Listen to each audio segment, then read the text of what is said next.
Bismillahirrahmanirrahim. Assalamualaikum warahmatullahi wabarakatuh. Kembali bersama saya Mahathir dari Suro Informatika. Dan setelah sekian lama ya direncanakan untuk tutorial programming, baru hari ini atau malam ini kami sempat buatkan ya. Nah, di sini karena lagi musim-musim kampanye, maka di sini yang akan kita buat adalah membuat aplikasi survei presiden. Nah, di sini kita akan bagi dua admin untuk level usernya ya. Ada admin ini fiturnya ada login, melihat jumlah pemilih, dan analisa survei atau hasil surveinya. Nah, berikutnya adalah pemilih atau orang yang mengikuti survei, fiturnya ada login, lalu bisa tampil daftar capres. Nah, ada fitur profil capres dan tentunya memilih capres yang bersangkutan. Nah, di sini kita akan menggunakan bahasa pemrograman PHP. Jadi tentunya bagi teman-teman silakan menginstal aplikasi yang namanya XAMPP. Silakan di searching saja di Google. Cara instalnya juga kok tidak ribet ya, sangat mudah. Nah, setelah teman-teman install, silakan buka di folder C atau tempat di mana teman-teman install XAMPP-nya. Di sini saya misalnya pakai yang 8,1. Nah, di dalam folder XAMPP atau folder SAM itu ada folder htdocs. Nah, di sini kita akan membuat folder yang namanya survei. Nah, di sini saya sudah menyiapkan sebuah folder ya, survei. Dan di sini saya punya satu gambar avatar ya, yang nanti akan kita pakai. Nah, selanjutnya apa yang akan kita lakukan? Nah, di sini setelah kita buka folder survei, di sini saya akan klik kanan lalu open in terminal. Nah, di sini kita akan menggunakan atau menggantikan code spasi titik. Ini fungsinya untuk apa? Untuk membuka text editor kita. Di sini saya menggunakan ini ya, Visual Studio Code. Langsung saja, sekarang kita sudah langsung berada di folder survei dan kita punya satu file ya, file avatar capres. Nah, hal yang pertama yang akan kita lakukan, kita akan buat file baru yang namanya index.php. Oke. Nah, setelah itu yang kita lakukan adalah saya buat tanda seru agar tag HTML kita langsung dibuatkan secara otomatis oleh Visual Studio Code. Nah, sekarang ini saya tutup aja, ini saya minimize. Selanjutnya ini saya akan split ya, seperti ini. Saya split jadi dua. Saya klik kanan, terus pilih karena ini PHP, agar dia bisa berjalan itu kita harus jalankan MySQL sama Apache-nya ya. Nah, ini some Ctrl X kita jalankan. Ini kita start. Oke, Apache-nya saya sudah cukup ya. Nah, sekarang kita buka salah satu browser kita, misalnya saya buka Chrome. Ini saya minimize, misalnya teman-teman bisa menggantikan misalnya localhost.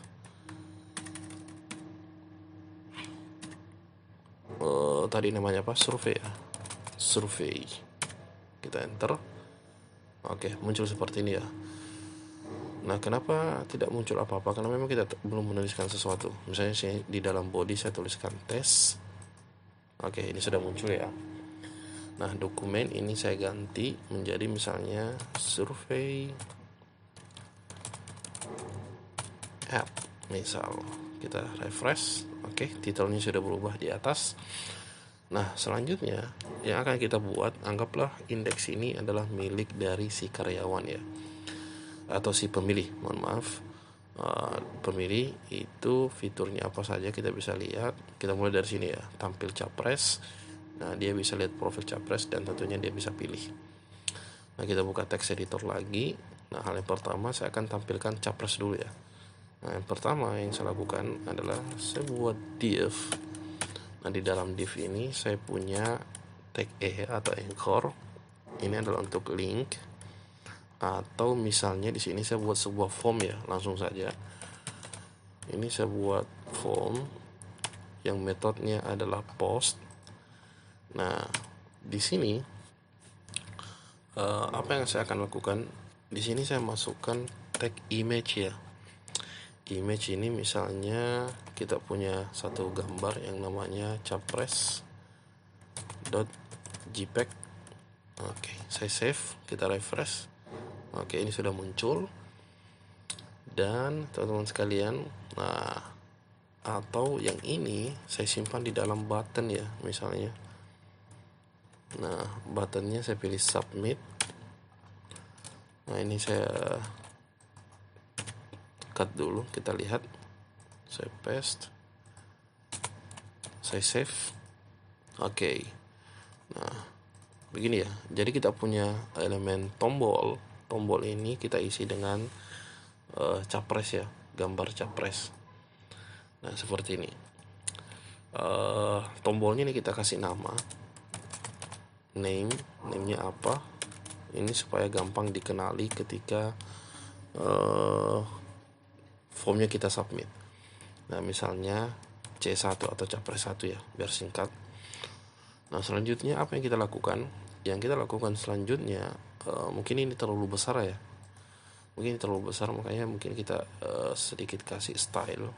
Misalnya di sini saya kasih style. Stylenya itu misalnya nama kelasnya adalah foto. Jadi titik foto. Misalnya width-nya itu saya ubah menjadi 150 pixel, dan tentunya ada gap ya. Misalnya paddingnya misalnya 10 pixel saja. Saya save. Oke, misalnya kelasnya saya simpan di dalam form ya. Nah, tadi namanya adalah foto. Save. Kita lihat. Oh, mohon maaf, bukan di sini ya. Bukan di form, tapi sepertinya di image. Saya cut lalu paste di image. Oke, berubah ya. Dia berubah. Nah, selanjutnya ini saya copy saja. Paste. Nah, ini name-nya saya buat menjadi C2. Dan ini saya paste. Ini menjadi C3. Oke, misalnya ini saya enter saja seperti ini. Nah, baik, kurang lebih seperti ini ya. Jadi kita sudah punya 3 capres. Ada C1, C2, dan C3. Oh ya, kelupaan satu. Mungkin namanya belum ada, tapi saya nggak usah masukkan. Nah, satu lagi ya, kita akan buat dia datar ya. Nah, misalnya di sini saya buat kelas H. H itu maksudnya horizontal, namanya bebas. Misalnya di sini kita kasih dia displaynya inline flex. Oke, nah kelas H ini saya akan simpan di div ini. Kelas H. Oke, saya save. Oke, hasilnya kurang lebih seperti ini. Capres 1, 2, dan 3. Nah, berikutnya ini saya sedikit pisahkan. Margin saya ubah menjadi padding, saya ubah menjadi margin. Coba.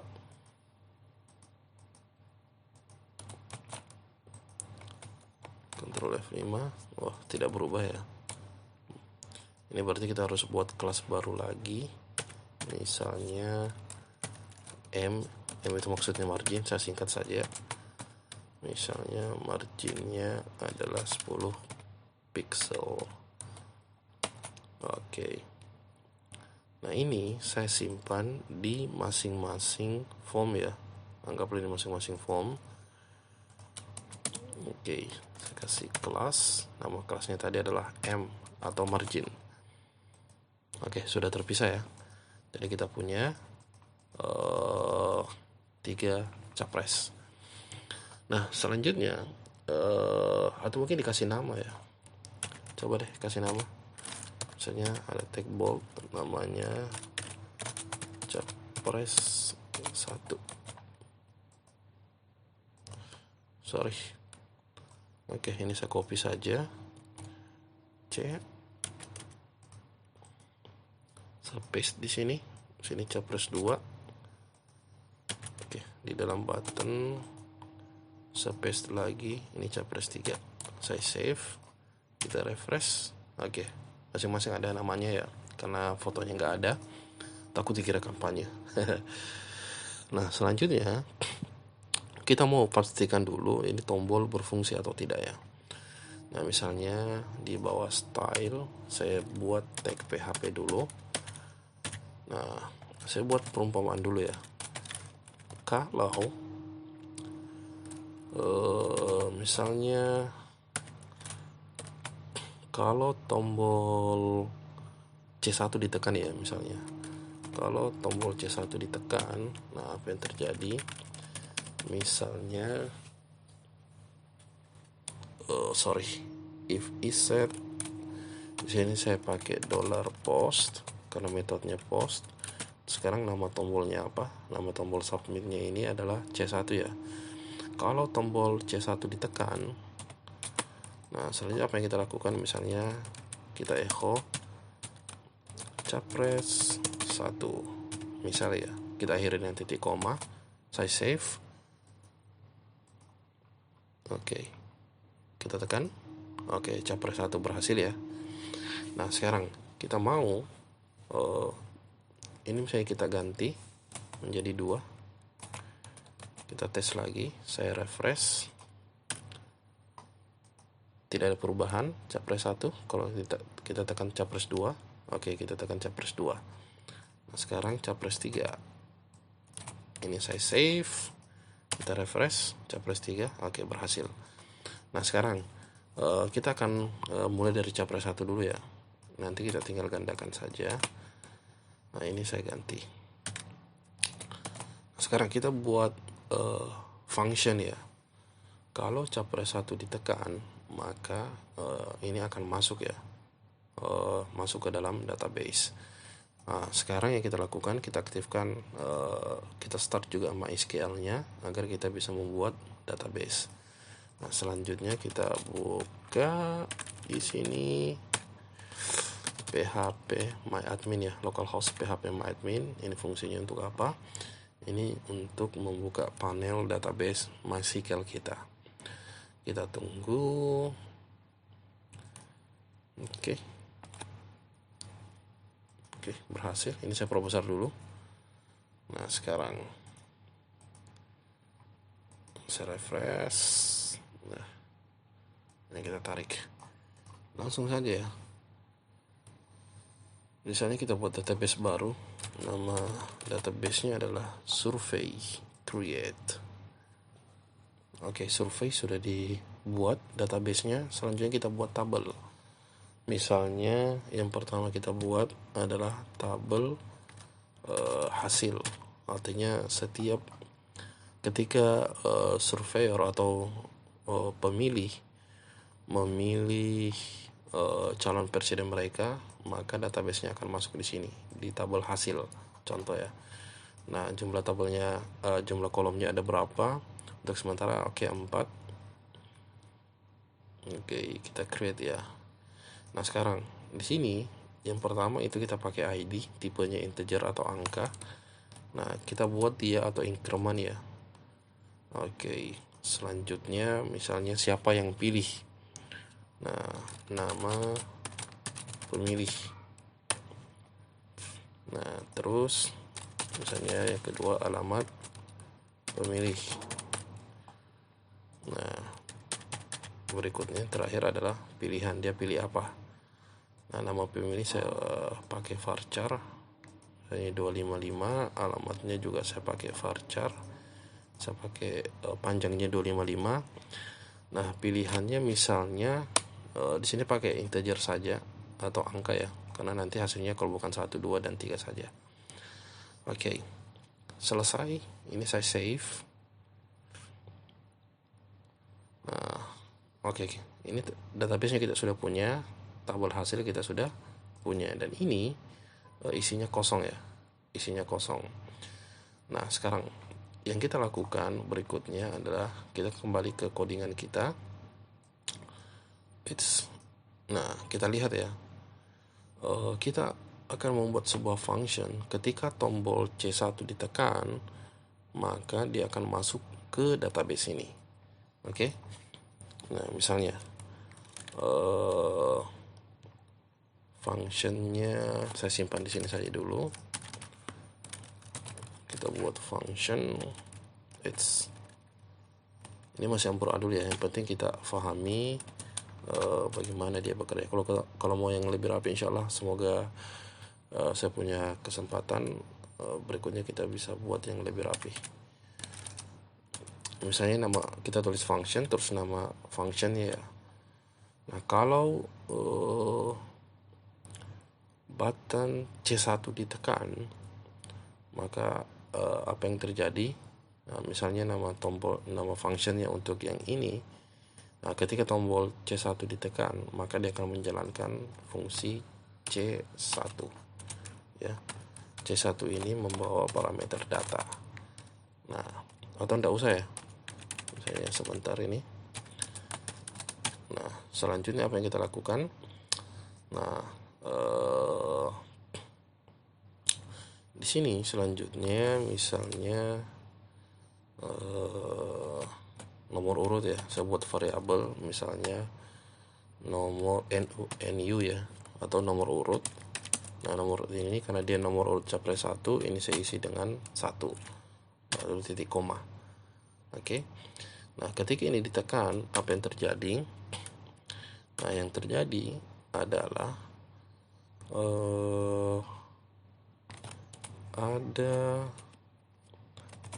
ada query ya, saya buat variabel query. Nah, sebelumnya ini kita harus connect dulu di database ya. Nah, kita harus connect dulu di database. Nah, di sini misalnya kita connect ke database, saya pakai $con. Nah, maksudnya database yang ini kita akan hubungkan di sini. Nah, ini sebenarnya sih bukan cara yang paling tepat ya, tapi setidaknya langkah-langkahnya teman-teman tahu, cara kerjanya teman-teman tahu. Nanti di episode berikutnya kita akan upgrade. Nah, agar ini terhubung dengan codingan kita atau di halaman yang ini, maka kita perlu koneksikan database dengan halaman website kita. Nah, caranya itu kita buat koneksi ya, variabel koneksi, terserah namanya apa. Nah, di sini kita pakai MySQL connect. Oke, kita mau kasih connect apa? Nah, localhost. Nah, username-nya itu adalah root. Yang ketiga ini adalah password, kita kosongkan, dan terakhir adalah nama database-nya. Nah, nama database kita tadi adalah survei ya. Survei. Tadi ada di sini. Nah, ini dia. Ini nama database kita. Ini kita tulis survei. Nah, setelah itu akhir dengan titik koma. Nah, ini kita sembunyikan dulu agar lebih luas.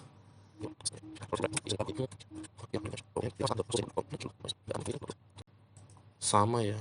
Oh, kurang error ternyata. Oke. Nah, itu tadi ini sensitif ya, kurang satu huruf maka dia akan error. Nah, sekarang kita lanjut. Kalau ini ditekan ya, kalau ini ditekan, tombol C1 ditekan, maka dia menjalankan fungsi ini. Ada variabel nomor urut itu 1. Nah, setelah itu apa yang terjadi? Nah, kita buat sebuah variabel yang namanya query. Nah, apa yang dilakukan di query ini? Di sini dia akan insert, dia akan masukkan ke database. Nah, insert itu hasil dengan value-nya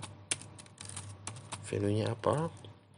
Value-nya kita di sini buka kurung. Nah, ini diakhiri dengan titik koma. Nah, value-nya adalah, ingat ya, di sini kita punya 1, 2, 3, 4.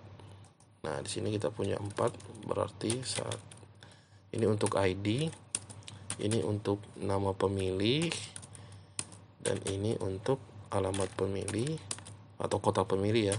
Nah, ini adalah pilihannya. Pilihannya itu adalah isinya adalah dolar nomor urut ini, $NU, seperti itu.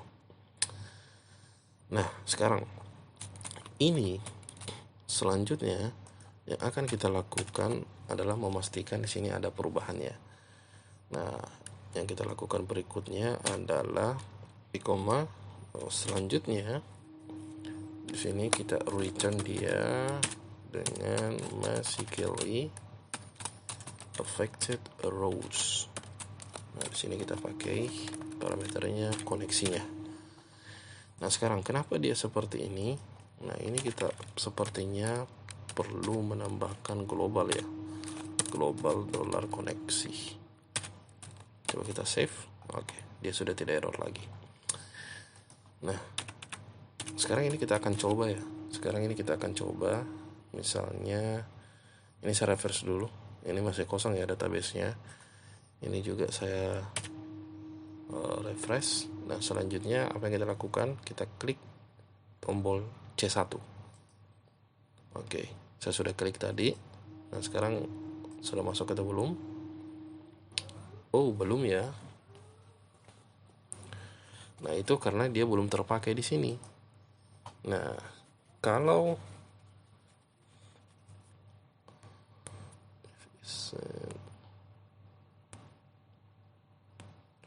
selanjutnya kita mau ketika ini ditekan C1, maka dia menjalankan fungsi ini. Nah,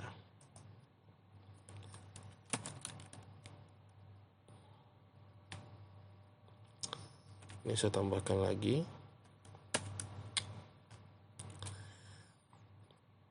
Oke.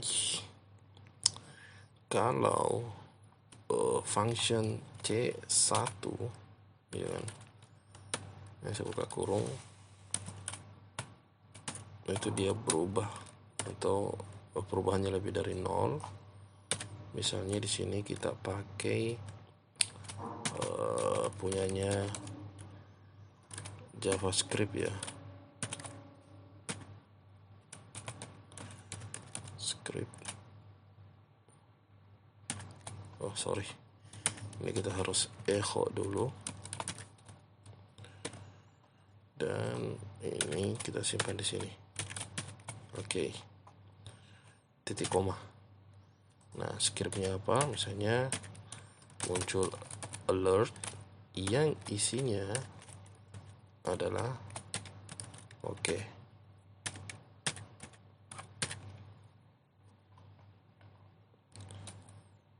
Saya save.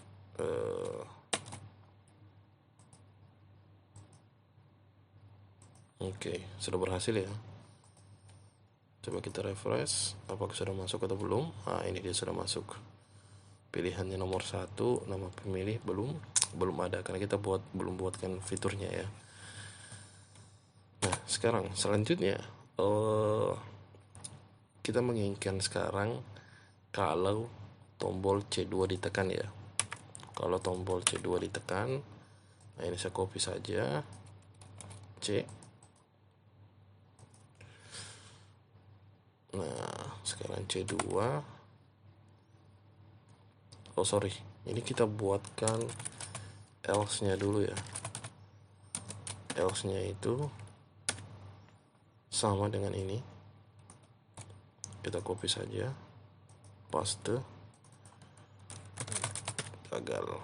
Nah, seperti itu. Ini saya copy, saya paste di sini. Oke, tombol C2 sudah, berarti fungsinya juga harus C2 nanti. Oke. Apakah ini cara yang efektif? Bukan ya. Cara ini bukan yang paling efektif, tapi bagi saya ini adalah cara yang paling cepat ya. Oke. Nah, nomor urutnya kita ganti menjadi 2. Berikutnya. Nah, kalau misalnya teman-teman tertarik belajar lagi, mungkin kita bisa belajar, saya bisa rapikan ya. Kita menggunakan framework misalnya. Nah, ini sudah lowbat juga. Sepertinya kita lanjutkan besok ya, insyaallah. Oke, save. Nah, sekarang ini saya enter. Tadi capres 1 kita sudah masukkan di database. Oke, capres 2 apakah sudah masuk? Oke, capres 2 sudah masuk. Capres 3. Oke, berhasil. Kita refresh di database. Nah, ternyata sudah masuk juga. Nah, jadi kurang lebih seperti ini ya database kita. Misalnya di sini saya tambahkan judulnya misalnya saya menggunakan tag H5, daftar calon presiden Indonesia. Saya save, kita refreshnya seperti ini, atau kita pakai misalnya H4 ya. Oke, lebih seperti ini ya. Nah, setidaknya ini sudah masuk di database. Oops, kenapa hasilnya 2 yang ini functionnya NO2. Nah, seharusnya yang ini bukan 2 ya, tapi 3. Coba kita ulangi. Oke, kita refresh. Masih 2. Ini kenapa kira-kira? Nah, ini kemungkinannya kita periksa tombolnya. Oke, tombolnya C3. If is set C3 sudah benar. Nah, ini seharusnya menjalankan C3 atau calon 3, capres 3, bukan C2. Ini saya save. Kita refresh di sini. Nah, kita pilih capres 3, tag. Oke. Nah, ini dia muncul capres 3 ya. Nah, jadi kita kalau semakin banyak yang memilih, maka database-nya akan tersimpan di sini dan nanti akan kita munculkan di admin ya. Di admin atau mungkin di pemilih juga bisa nantinya. Sederhananya seperti itu. Karena ini sudah lowbat, insya Allah kita bertemu di lain kesempatan. Semoga bisa selesai ya di pekan inilah. Oke, assalamualaikum warahmatullahi wabarakatuh.